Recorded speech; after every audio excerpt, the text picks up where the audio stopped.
Le mystère derrière l'aveugle dont les yeux ont été guéris. Jean 9, versets 8 à 41. Ses voisins et ceux qui auparavant l'avaient connu comme un mendiant disaient « N'est-ce pas là celui qui se tenait assis et qui mendiait ?» Les uns disaient « C'est lui », d'autres disaient « Non, mais il lui ressemble », et lui-même disait « C'est moi ». Ils lui dirent donc « Comment tes yeux ont-ils été ouverts ?» Il répondit « L'homme qu'on appelle Jésus a fait de la boue, a oint mes yeux et m'a dit « Va au réservoir de Siloé et lave-toi ». J'y suis allé, je me suis lavé et j'ai recouvré la vue. » Ils lui dirent « Où est cet homme ?» Il répondit « Je ne sais ». Ils menèrent vers les pharisiens celui qui avait été aveugle. Or c'était un jour de sabbat que Jésus avait fait de la boue et lui avait ouvert les yeux. De nouveau les pharisiens aussi lui demandèrent comment il avait recouvré la vue, et il leur dit « Il a appliqué de la boue sur mes yeux, je me suis lavé et je vois. » Sur quoi quelques-uns des pharisiens dirent « Cet homme ne vient pas de Dieu car il n'observe pas le sabbat. » D'autres dirent « Comment un homme pécheur peut-il faire de tels miracles ?» Et il y eut division parmi eux. Ils dirent encore à l'aveugle « Toi, que dis-tu de lui sur ce qu'il t'a ouvert les yeux ?» Il répondit « C'est un prophète. » Les Juifs ne crurent point qu'il eût été aveugle et qu'il eût recouvré la vue jusqu'à ce qu'ils eussent fait venir ses parents. Ils les interrogèrent en disant « Est-ce là votre fils que vous êtes dit né aveugle ? Comment donc voit-il maintenant ?» Ses parents répondirent « Nous savons que c'est notre fils et qu'il est né aveugle, mais comment il voit maintenant ou qui lui a ouvert les yeux, c'est ce que nous ne savons. Interrogez-le lui-même, il a de l'âge et il parlera de ce qui le concerne. » Ses parents dirent cela parce qu'ils craignaient les Juifs, car les Juifs étaient déjà convenus que si quelqu'un reconnaissait Jésus pour le Christ, il serait exclu de la synagogue. C'est pourquoi ses parents dirent « Il a de l'âge, interrogez-le lui-même. » Les pharisiens appelèrent une seconde fois l'homme qui avait été aveugle et lui dirent « Donne gloire à Dieu, nous savons que cet homme est un pécheur. » Il répondit « S'il est un pécheur, je ne sais. Je sais une chose, c'est que j'étais aveugle et que maintenant je vois. » Ils lui dirent « Que t'a-t-il fait? Comment t'a-t-il ouvert les yeux ?»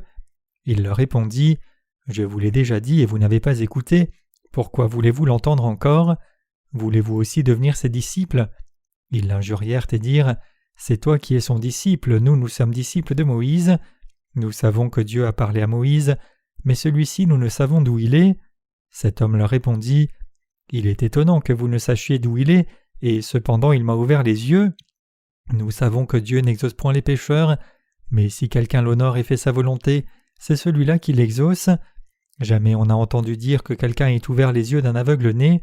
Si cet homme ne venait pas de Dieu, il ne pourrait rien faire. » Ils lui répondirent « Tu es né tout entier dans le péché et tu nous enseignes. » Et ils le chassèrent. Jésus apprit qu'ils l'avaient chassé et l'ayant rencontré, il lui dit « Crois-tu au Fils de Dieu ?» Il répondit « Et qui est-il, Seigneur, afin que je croie en lui ?» Tu l'as vu, lui dit Jésus, et celui qui te parle, c'est lui. Et il dit « Je crois, Seigneur. » Et il se prosterna devant lui. Puis Jésus dit « Je suis venu dans ce monde pour un jugement, pour que ceux qui ne voient point voient et que ceux qui voient deviennent aveugles. » Quelques pharisiens qui étaient avec lui ayant entendu ces paroles lui dirent « Nous aussi sommes-nous aveugles ?» Jésus leur répondit « Si vous étiez aveugles, vous n'auriez pas de péché, mais maintenant vous dites « Nous voyons », c'est pour cela que votre péché subsiste. » Jean chapitre 9 raconte l'histoire d'un aveugle dont les yeux ont été ouverts. Aujourd'hui, je voudrais que nous méditions sur ce passage. Le fait que les yeux de l'aveugle aient été restaurés est vrai, et il y a un mystère derrière cela. Nous devons méditer sur ce récit avec un discernement spirituel. Il est indispensable pour nous d'avoir de telles expériences qui ouvrent les yeux, et nous devons nécessairement essayer de comprendre le mystère derrière l'histoire incroyable où Jésus-Christ a guéri les yeux de cet aveugle. Le fait que les yeux de l'aveugle se soient ouverts est un grand mystère. La Bible dit que les yeux de cet aveugle se sont ouverts immédiatement quand il est allé à la piscine de Siloé et a lavé ses yeux selon les instructions du Seigneur. Un grand mystère est caché dans cette histoire. Que doivent faire les gens aveugles spirituellement pour que leurs yeux s'ouvrent? L'apôtre Paul dit en Romains 7, versets 22 à 25 « Car je prends plaisir à la loi de Dieu selon l'homme intérieur, mais je vois dans mes membres une autre loi qui lutte contre la loi de mon entendement et qui me rend captif de la loi du péché qui est dans mes membres. Misérable que je suis, qui me délivrera du corps de cette mort? Grâce soit rendue à Dieu par Jésus-Christ notre Seigneur. Ainsi donc moi-même je suis par l'entendement esclave de la loi de Dieu, et je suis par la chair esclave de la loi du péché. Si les aveugles spirituellement comprennent ce passage et réalisent la vérité de l'évangile de l'eau et de l'esprit donné par Dieu, alors leurs yeux aveugles seront restaurés. D'abord nous devons saisir le fait que nous servons la loi de Dieu dans nos cœurs, mais avec la chair nous servons la loi du péché. Nous devons réaliser ce que ce passage signifie réellement. Ceux qui ne comprennent pas le mystère dans ce passage sont les aveugles, même s'ils peuvent prétendre voir. Le Seigneur dit dans le dernier verset de Jean chapitre 9, « Si vous étiez aveugle, vous n'auriez pas de péché, mais maintenant vous dites « Nous voyons », c'est pour cela que votre péché subsiste. » Jésus dit que si les pharisiens étaient réellement aveugles, ils auraient pu être sans péché, mais puisqu'ils prétendaient voir, ils restaient pécheurs. Ce passage signifie que ceux qui prétendent voir la vérité alors qu'il est prouvé qu'ils ne comprennent pas, qui professent connaître Jésus alors qu'ils ne le connaissent pas réellement, professent être sauvés en croyant en Jésus mais étant ignorants de sa vérité de l'évangile de l'eau et de l'esprit, sont des pécheurs chrétiens. La Bible a été traduite dans pratiquement toutes les langues parlées, et donc il peut sembler que nous puissions la comprendre juste en lisant les mots noirs sur le papier blanc, mais en réalité ce n'est pas si simple à comprendre, c'est parce que le Seigneur parle de choses spirituelles. Paul dit que sa chair servait la loi du péché, mais dans son esprit il servait la loi de Dieu. Romains 7, verset 25.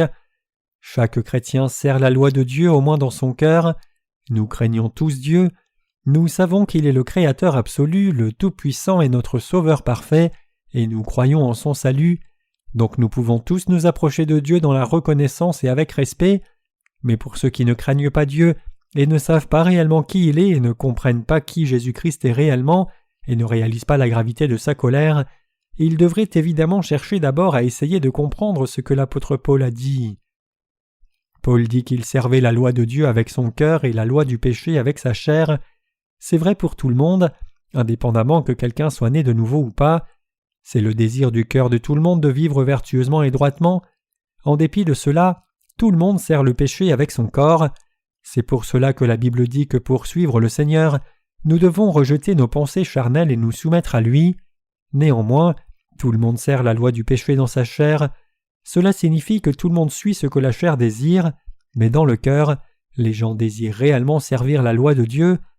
Pour recevoir la rémission des péchés dans cette condition, c'est-à-dire en servant la loi de Dieu avec la pensée et la loi du péché dans la chair, vous devez d'abord craindre Dieu dans votre cœur, vous devez respecter Dieu et réaliser combien il est majestueux et le craindre et l'honorer, et vous devez réaliser sa vérité du salut qu'il vous a été donné.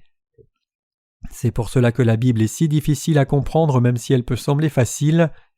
Quand la Bible est interprétée selon les compréhensions éthiques et morales, il peut sembler qu'elle ait du sens pour la pensée charnelle, mais la Bible ne traite pas d'éthique et de morale. À la différence des textes classiques du confucianisme, qui sont essentiellement des écrits éthiques, la Bible n'est certainement pas un livre d'enseignements moraux comme certains le font croire. Les idées philosophiques de Socrate ou Platon sont les propres pensées et paroles d'hommes, mais la Bible est la parfaite parole de Dieu qui est donnée à toute l'humanité.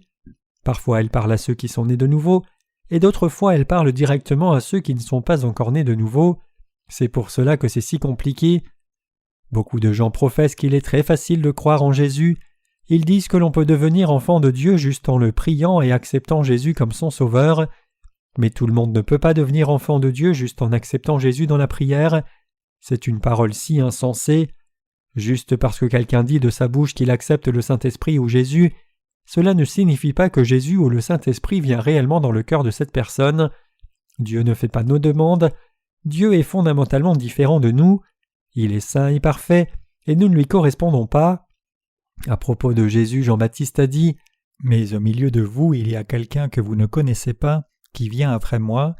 Je ne suis pas digne de délier la courroie de ses souliers. » Donc juste parce que quelqu'un dit « Jésus vient dans mon cœur, je crois en toi, je t'accepte », il ne viendra pas réellement dans le cœur de cette personne. Il vit dans une dimension totalement différente, dont la majesté et le niveau nous surpassent. Nous devons pleinement comprendre que tout le monde ne peut pas recevoir Dieu et parler avec lui. Si vous voulez vraiment connaître Dieu, alors vous devez d'abord rencontrer Jésus-Christ, et votre cœur doit le craindre. En d'autres termes, vous devez d'abord réaliser combien vous êtes abaissé et insuffisant devant sa présence, et combien Jésus est réellement exalté, grand, majestueux et parfait, c'est alors seulement que vous pourrez le respecter du fond de votre cœur. Avant d'aller dans le passage d'aujourd'hui dans l'Évangile de Jean, nous devrions nous assurer de savoir si nous aimons vraiment la loi de Dieu et désirons vraiment la suivre de tout notre cœur, ou si nous servons et suivons la loi du péché avec notre chair. Et nous devons savoir qui est vraiment ce Dieu, et nous devons aussi savoir qui nous sommes vraiment, c'est important. Aussi, nous devons savoir qui est Jésus-Christ et qu'est-ce que l'Évangile de l'eau et de l'Esprit donné par Dieu. Le Seigneur nous a parlé de différentes façons de la vraie condition de l'homme. Un bon exemple de cela est dans le fait que Paul admette qu'il servait la loi de Dieu avec sa tête et la loi du péché dans sa chair. Cela signifie que dans la chair, tout le monde continue de suivre seulement sa propre envie. Peu importe donc combien nous prions ou combien nous pouvons être déterminés, avec nos cœurs nous suivons ce que nous pensons être bien, alors qu'avec la chair nous suivons la loi du péché. Ceux qui peuvent suivre la loi de Dieu avec leur cœur sont ceux qui ont reçu la rémission du péché, mais ceux qui n'ont pas reçu la rémission des péchés suivent la loi et commettent encore de pires péchés dans leur cœur. Suivre le mal dans son cœur est un plus grand péché que suivre le mal dans la chair. Le Seigneur dit aux pharisiens « Vous coulez le moucheron et avalez le chameau ». Cela signifie que les gens avalent de grandes transgressions grandes comme un chameau, mais ils s'arrêtent sur de petites offenses et demandent au Seigneur de les pardonner. Les gens comme cela sont hypocrites. Il y a aussi beaucoup de gens qui disent qu'alors qu'ils ont été remis de leur péché originel, leur péché personnel reste intact, et que ces péchés quotidiens sont remis en faisant des prières de repentance. Tout cela vient de ce qu'ils ne connaissent pas Dieu, et aussi parce qu'ils ne connaissent pas la vérité de l'Évangile de l'eau et de l'Esprit que Dieu le Père nous a donné par son Fils. Les gens sont généralement ignorants et vivent un standard de vie faux et ignorant, et ne réalisent même pas leurs propres péchés. Quand on le mesure au baromètre du Seigneur, nous dérobons avec nos cœurs chaque jour, nous nous mettons en colère et nous tuons des douzaines de gens en un seul jour, mais nous marchons comme si nous étions pieux et non pécheurs. Un poète coréen, Dong Ju-yoon, a écrit un poème célèbre intitulé Prélude. Il dit ceci « Que je n'ai pas honte sous les cieux jusqu'à ma mort, même le vent dans les feuillages m'a fait mal au cœur, avec un cœur qui chante sur les étoiles, j'aimerais toutes les choses mourantes, et je dois avancer sur le chemin qui m'a été assigné.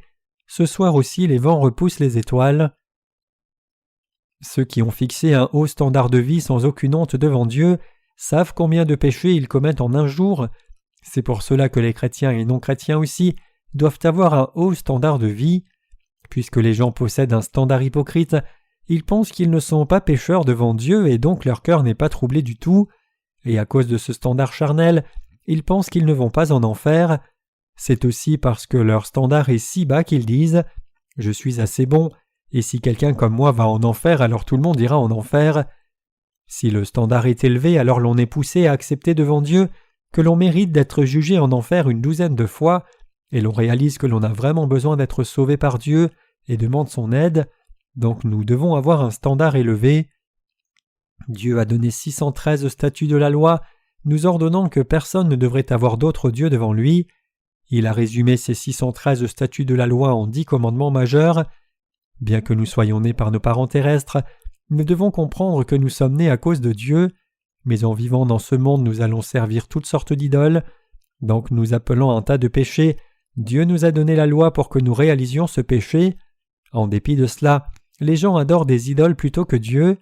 Dieu nous dit que nous sommes des malfaiteurs, ne connaissant ni ne croyant la paix et le salut que Dieu a donné dans nos cœurs, ne les gardant pas. Ceux qui sont aveugles verront, mais ceux qui prétendent déjà qu'ils voient seront aveugles pour toujours. Jésus a dit « Si vous étiez aveugles, vous n'auriez pas de péché, mais maintenant vous dites « Nous voyons », c'est pour cela que votre péché subsiste. » Un vrai aveugle a rencontré Jésus et il a ouvert ses yeux. Jean chapitre 9 dit que les yeux de cet aveugle ont été ouverts, mais pour les pharisiens dont les yeux étaient grands ouverts, les péchés sont restés intacts. Cet aveugle ne se connaissait pas lui-même, mais une fois qu'il a rencontré Jésus-Christ, il est devenu celui qu'il était vraiment, et à cause de cela, il a reçu la rémission de ses péchés. Nous avons aussi reçu la rémission des péchés parce que nos yeux spirituels se sont ouverts. Nos yeux spirituels se sont ouverts quand nous avons cru dans l'évangile de l'eau et de l'esprit et réalisé quels terribles pécheurs nous étions. Nous avons reçu la rémission de nos péchés en sachant et croyant que le Seigneur avait pris nos péchés par son baptême, a été condamné pour tous ses péchés, est ressuscité d'entre les morts et nous a tous sauvés. Nous étions aveugles, mais nos yeux ont été ouverts et nous avons reçu dans nos cœurs la rémission des péchés. Par contre, ceux qui se voient eux-mêmes seulement avec les yeux de la chair, mais non avec les yeux du cœur, ont des péchés qui demeurent, et c'est pour cela qu'ils sont encore aveugles. Donc nous devons essayer de comprendre exactement ce que Jésus dit ici. Nous devons savoir que Jésus-Christ a fait l'homme avec son Père et le Saint-Esprit. Jésus était impliqué quand vous et moi avons été faits, et y compris nos ancêtres. Ce Jésus en qui nous croyons maintenant était pleinement engagé dans notre création. C'est pour cela que nous appelons Jésus Dieu. Nous l'appelons Fils de Dieu. Nous disons qu'il est le Créateur, le Sauveur et le Juge. Dans Jean chapitre 9, quand Jésus a rencontré un aveugle, il a craché par terre, fait de la boue avec sa salive, et a mis cette boue sur les yeux de l'aveugle. Il lui a ensuite dit d'aller se laver à la piscine de Siloé. Cela signifie que même si nous étions tous maudits, Jésus est venu comme notre Sauveur et a effacé tous nos péchés. Le mot Siloé signifie envoyé. Jésus-Christ a été envoyé par Dieu le Père. Il a été envoyé pour nous sauver, vous et moi, du péché. Le fait que Jésus ait craché par terre pour faire de la boue et l'ait mise sur les yeux de l'aveugle implique que les humains sont maudits. En d'autres termes, vous et moi étions définis à l'enfer, mais Dieu le Père a envoyé le Seigneur vers nous en venant sur la terre comme notre Sauveur, et il nous a sauvés entièrement.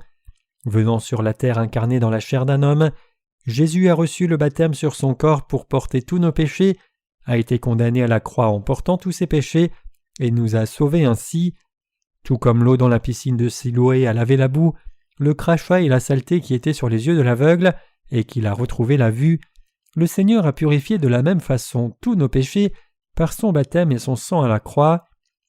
Si notre Seigneur n'était pas venu sur la terre pour prendre vos péchés et les miens en étant baptisé, il n'aurait pas pu porter la condamnation du péché, peu importe combien de fois il aurait souffert la mort à la croix. Lévitique chapitre 4 et Matthieu chapitre 3 dépeignent la relation entre l'imposition des mains dans l'Ancien Testament et le baptême de Jésus au Jourdain. L'imposition des mains signifie qu'un pécheur doit transférer ses péchés sur un animal à sacrifier. Vous devez accorder une attention particulière au fait que Jésus a été baptisé par Jean-Baptiste sous la forme d'une imposition des mains pour prendre tous les péchés du monde une fois pour toutes. Si Jésus-Christ n'avait pas été baptisé pour nous, alors nos péchés seraient encore restés intacts dans nos cœurs et nous aurions encore eu nos péchés maudits avec nous. Jésus est mort à la croix parce qu'il avait pris tous nos péchés en étant baptisé par Jean-Baptiste, qui était le représentant de toute l'humanité. En portant toute la condamnation de nos péchés, il nous a sauvés et il est devenu notre Sauveur. Pendant 400 ans, de la mort de Malachie à la venue de Jésus, il n'y avait pas de vrai serviteur de Dieu en Israël. Puisque Dieu n'avait pas envoyé ses serviteurs vers Israël pendant cette longue période, la parole s'est corrompue. Quand nous regardons au livre de Malachie, nous lisons que l'humanité était devenue corrompue et souillée, et du fait que personne ne cherchait Dieu, le Seigneur n'a envoyé aucun serviteur à son peuple pendant 400 ans. Mais au commencement de l'ère du Nouveau Testament, nous trouvons un homme nommé Zacharie qui était un homme juste aux yeux de Dieu. Il croyait vraiment au système sacrificiel de l'Ancien Testament et offrait des sacrifices par la foi. La femme de Zacharie, Élisabeth, était une femme déjà âgée. Elle avait largement dépassé la ménopause et ne pouvait pas avoir d'enfant. Mais c'est l'œuvre de Dieu que Jean-Baptiste soit conçu en elle. Dieu a parlé à Zacharie aussi à travers un ange. Alors que Zacharie servait dans le temple, un ange est apparu devant lui et a dit « Ta femme enfantera un fils et tu lui donneras le nom de Jean. » Quelques 6 mois plus tard, un ange est apparu à la Vierge Marie aussi et a dit « Marie, tu as trouvé grâce devant Dieu, tu porteras un fils et tu l'appelleras Jésus. » Quand Marie a dit « Comment cela se peut-il puisque je ne connais point d'homme ?» l'ange dit « Élisabeth a conçu aussi, Dieu a fait cela. » Pour nous sauver, vous et moi, du péché, Dieu a envoyé Jean-Baptiste et Jésus sur la terre. Quand les deux ont eu 30 ans, Jean-Baptiste a baptisé Jésus comme représentant de l'humanité. Jésus est venu vers lui et a été baptisé comme le sauveur de l'humanité. C'est l'œuvre de Dieu. Cela n'a pas été fait par les plans d'un homme. Après avoir baptisé Jésus, Jean-Baptiste a déclaré publiquement « Voici l'agneau de Dieu qui ôte le péché du monde. » Jean 1, verset 29. À cause de nos péchés, nous étions destinés à être envoyés en enfer et esclaves du diable, mais en dépit de cela, Jésus est venu sur la terre et nous a sauvés en portant nos péchés et la condamnation. Jésus est venu pour faire cette œuvre.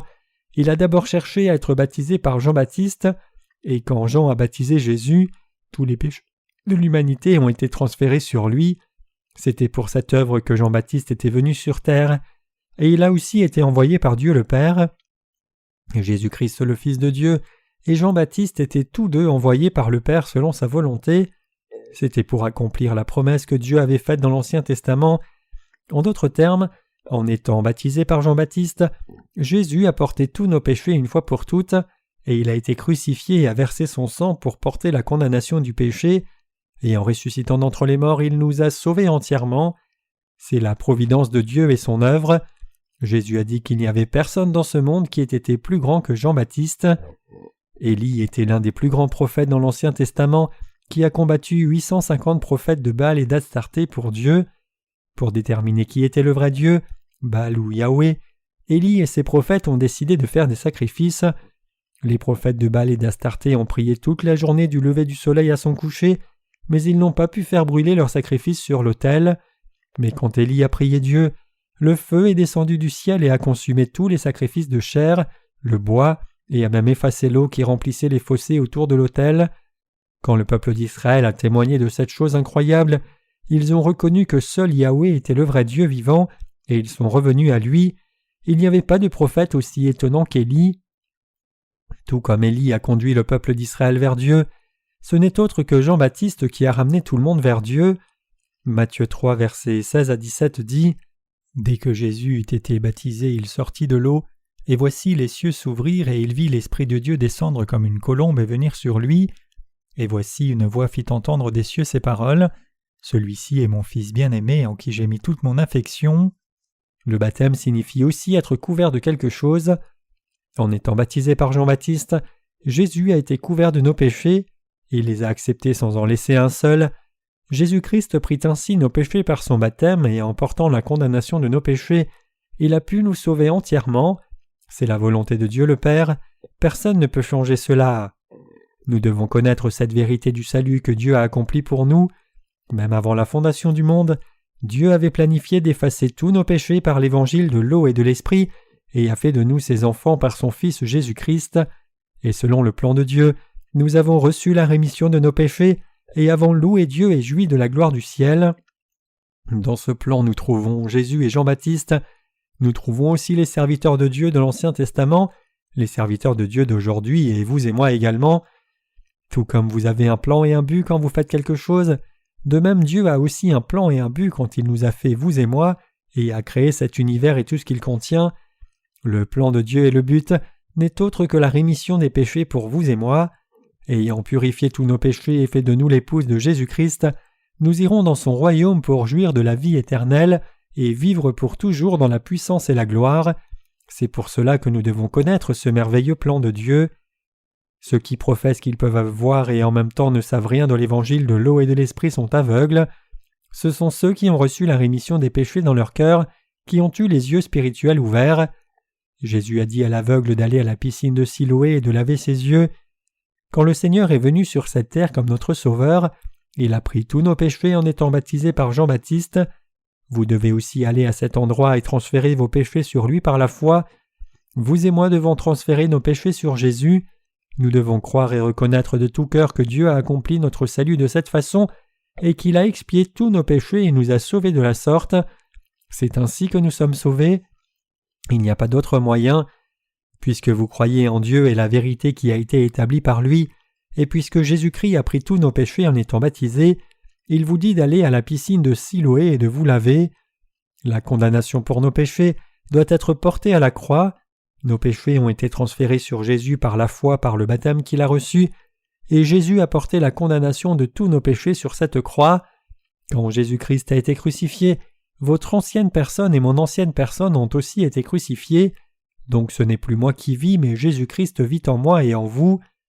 Jésus-Christ est venu sur cette terre pour nous sauver, vous et moi, du péché, a porté tous nos péchés en étant baptisé par Jean-Baptiste, a porté les péchés du monde à la croix, et a été crucifié, frappé et tué brutalement pour porter la condamnation de nos péchés.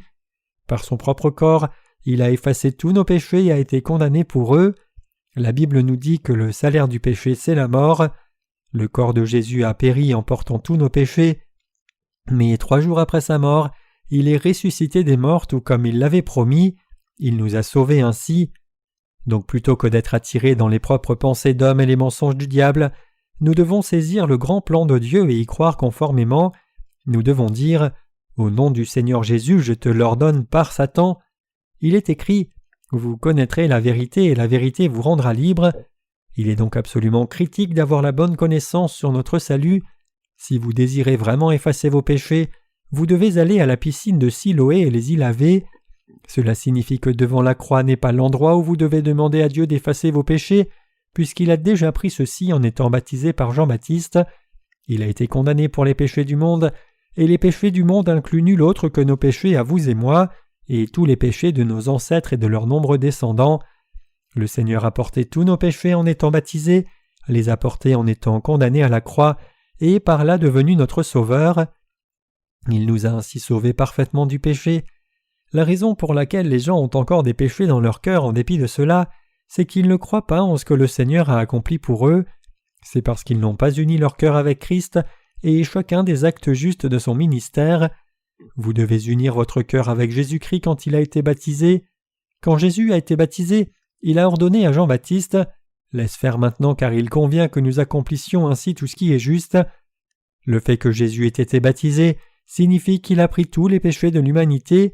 Vos péchés ont aussi été transférés sur lui à ce moment-là. C'est pour cela que Jésus est l'agneau de Dieu. Tout comme les animaux à sacrifier dans l'Ancien Testament, Christ a accepté tous nos péchés sur son corps sans péché en étant baptisé.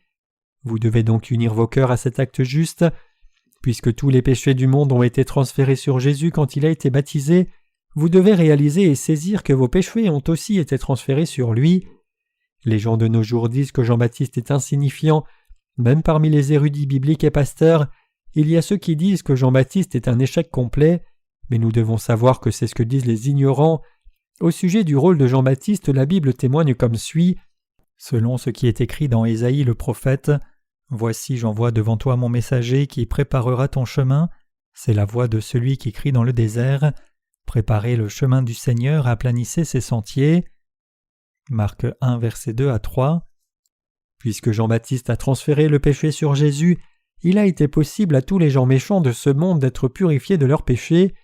C'est parce que Jésus-Christ a porté tous nos péchés et a été condamné pour eux à la croix.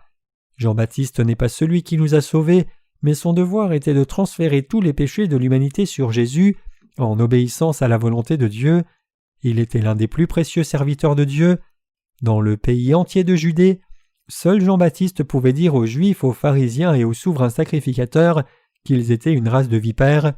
Il pouvait dire ces choses parce qu'il avait l'autorité donnée par Dieu en tant que son serviteur. Vous devez donc unir votre cœur avec cette vérité, que vos péchés ont tous été transférés sur Jésus, et vous devez vous unir à la vérité que Jésus a porté les péchés du monde et a été crucifié. Il a été brisé pour nos transgressions, il a été brisé pour nos iniquités, et il a porté tous les péchés du monde, chaque péché que nous avons jamais commis qui a été hérité de nos parents. Il a porté tous nos péchés et a été condamné à notre place par sa crucifixion. Pour devenir notre Sauveur, il a été baptisé par Jean-Baptiste et condamné sur la croix.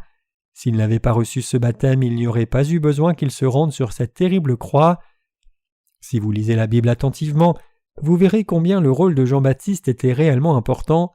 Son rôle était de préparer le chemin du Seigneur. Luc 3, versets 4 à 6, Ésaïe 40, verset 4.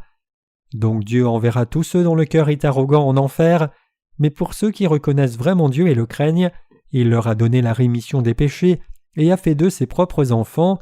C'est la volonté juste de Dieu et son œuvre juste. Les mots ne peuvent exprimer combien je suis reconnaissant de ce que le Seigneur ait pris tous nos péchés et ouvert nos yeux aveugles. Êtes-vous aussi reconnaissant ?